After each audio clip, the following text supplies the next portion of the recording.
Por fim, aqui a gente tem esse último termo, que é o Zeitgeist, né? Que é o espírito do tempo. Então, o que eu quero falar sobre esse Zeitgeist? A gente percebe que nós, enquanto humanidade, estamos vivendo um momento bastante peculiar, porque a gente nunca teve tanto conforto, né? Em todos os espaços, a gente não tem isso igualmente distribuído. Nós temos, ao mesmo tempo que temos muito luxo em determinados espaços, nós temos locais, pessoas que estão passando fome, né? A gente tem mais clareza dessas informações, a gente tem mais consciência e a gente também percebe que há uma redução do número de pessoas, né, nessa situação mais difícil. Então a gente tem uma série de elementos, a gente tem a comunicabilidade. Hoje, um fato que acontece na Europa chega para a gente em instantes. Um fato que acontece no sul do país chega para todos do país em instantes, graças aos recursos de comunicação que a gente tem. Esses recursos de comunicação fazem, né, dessa chamada aldeia global, no sentido da gente não estar mais alocado, e por mais que a nossa experiência sensorial das nossas cidades, das nossas casas, dos nossos bairros sejam muito peculiares, muito características de cada espaço que a gente está vivenciando aí uma dinâmica muito mais global, de fato, né? E aí a gente vê uma série de mudanças de comportamento geradas por todas essas interações das diferentes culturas. A gente percebe, a gente consegue entender. Esse termo, né, Zeitgeist, é um termo alemão e ele tem, de fato, como significado ser esse espírito do tempo. Ele se refere um pouco às questões culturais, às questões científicas, às questões de interação social, as dinâmicas, os valores. E todos esses valores, todas essas dinâmicas estão mudando completamente.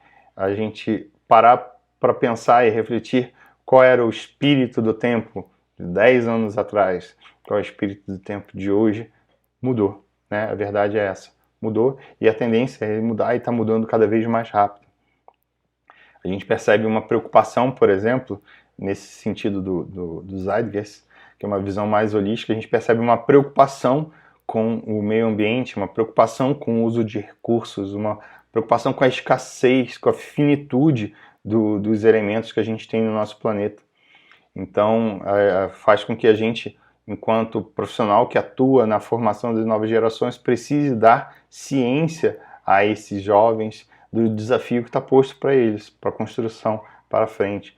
Né? A gente sabe, por exemplo, que ao longo de pouquíssimos anos, nós destruímos a natureza de forma não irreparável, mas de uma forma muito triste. Né? Nós matamos rios na construção de cidades, nós tiramos florestas, nós não vivemos de forma harmoniosa com a natureza. E hoje a gente está tendo, nesse espírito do tempo, pelo menos eu tenho essa percepção de um movimento de busca de reatar laços com a natureza, no sentido de amenizar esses problemas todos que estão postos. Então, eu entendo que esse Zeitgeist ele vai impactar, transformando a nossa prática também. Então, são elementos extrínsecos da prática didática, da prática docente, da transformação docente, que implicam, de fato, essa transformação. Então, o que eu tinha para falar com vocês, eu acho que eu encerrei aqui com o Zeitgeist, o último, e a gente falou sobre esses elementos de transformação extrínseca da carreira do magistério. Mas saiba, para você ser de fato um docente, né, bem posicionado para de fato atuar na construção de uma nação para o futuro, você precisa estar atento e não ficar sendo simplesmente um objeto levado por esses fatores externos. Você precisa ser sujeito, E aqui, a relação sujeito-objeto, para quem captou a referência, estou fazendo a referência o nosso patrono da educação brasileira.